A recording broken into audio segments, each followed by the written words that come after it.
Big Boss 7 ఈసారి కొంత sensation అయిందని చెప్పవచ్చు. ఈసారి మాత్రం చాలామంది సెలబ్రిటీస్ కూడా దాంట్లో పార్టిసిపేట్ చేయడం జరిగింది.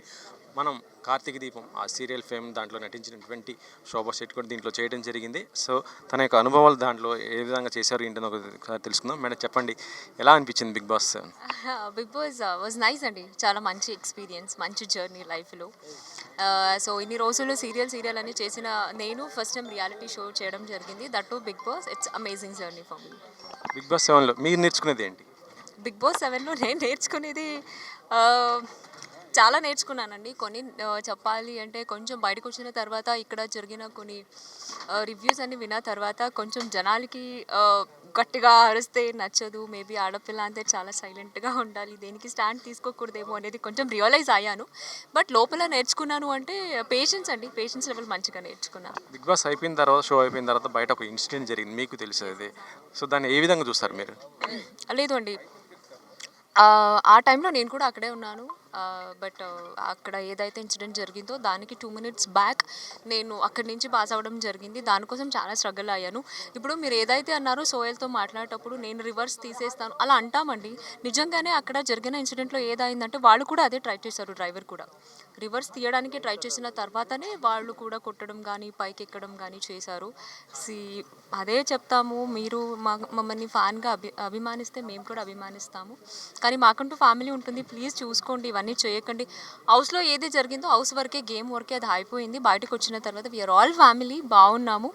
ప్లీజ్ సీజన్ 7లో ఏదైతే ఈ మొన్న జరిగిందో ఆ ఇన్సిడెంట్ మళ్ళీ ఏ సీజన్ కానీ లేదా ఎక్కడ కానీ ఎవరికి చేయకండి. It's my humble request. కానీ ఇప్పుడు ప్రస్తుతం చూస్తుంటే బిగ్ బాస్ విన్నర్ ఎవరైతే ఉన్నారో పల్లవి ప్రశాంత్, అతని పైన కేసులు బుక్ చేయడం జరిగింది. నిజంగా ఈ బిగ్ బాస్ చరిత్రలో ఇది ఒక నిజంగా ఒక మచ్చ అని చెప్పుకోవచ్చు కదా. దీని గురించి నాకు నిజంగా తెలియదు అండి, బికాస్ కొంచెం బ్యాక్ టు బ్యాక్ వర్క్లో బిజీ ఉండడం వల్ల బయట ఏం జరుగుతుంది ఈ ఇన్సిడెంట్ నాకు నిజంగా తెలియదు. ఈవెన్ ఇప్పుడు కూడా ఇక్కడికి రావడం ముందు నేను షూట్లో నుంచే ఇక్కడికి వచ్చాను. సో కాబట్టి దీని గురించి నాకు నిజంగా తెలియదు. బట్ మీతోనే వింటున్నా దిస్ పల్లవి ప్రశాంత్ గురించి. లోపల అంటే మేము చూసాము వాళ్ళిద్దరు ఫ్యాన్స్ కానీ ఏ విధంగా ఉన్నారు ఏంటని, బయట మీకు తెలియదు అసలు? నో అండి, నో ఐడియా అసలు. యా అంటే లోపల అంటే బయటకు వచ్చిన తర్వాత అయినా వాళ్ళిద్దరు మళ్ళీ కలిసారా ఎట్లా? అమర్దీప్ కానీ లేకపోతే పల్లవి ప్రశాంత్ కానీ ఎలా ఉంది తర్వాత నుంచి? యా నేను అక్కడి నుంచి మూవ్ అయిన తర్వాత అగైన్ నేను తేజు కాల్ చేయడం జరిగింది. ఏమైంది అంటే తేజు సెడ్ లైక్ ఇట్లా కొంచెం అవుతుంది, అక్కడి నుంచి మనం ఇంకా మూవ్ అవ్వలేదన్నారు. మళ్ళీ నేను అక్కడ కూడా వెయిట్ చేశాను, కార్ ఆఫ్ చేసుకొని.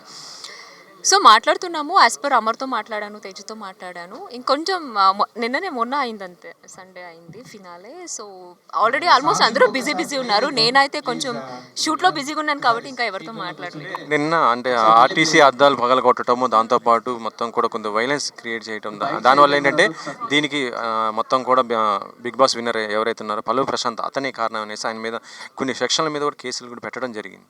ఐ డోంట్ థింక్ సో అండి. ప్రశాంత్ వల్ల ఇవన్నీ జరుగుతుంది అంటే I don't think so, because తనకెందుకు పాపం వేరే వాళ్ళ కారు మీద కొట్టండి అనేసి ప్రశాంత్ అయితే చెప్పడు కదా. ఎందుకు కొట్టేస్తారు, కొట్టేసి పెట్టండి, చెప్పకూడదు. తెలియదు, గుర్తులేదు, మర్చిపోయాను. థ్యాంక్ యూ సో మచ్ అండి. ఇది మొత్తానికైతే ఇటీవల జరిగినటువంటి బిగ్ బాస్ ఆ సంఘటనలు అయితే కొంత బాధాకరమని అంటున్నారు. కానీ ఇలాంటి సంఘటనలు మాత్రం జరగకూడదని, ప్రతి ఒక్కరికి కూడా ఫ్యామిలీ ఉంటుంది, దాంతోపాటు అందరూ కూడా ఒక బాధ్యత కూడా ఉండాలని కూడా కోరుకుంటున్నారు. కెమెరామెన్ పాషతో వెంకట్, 10 TV.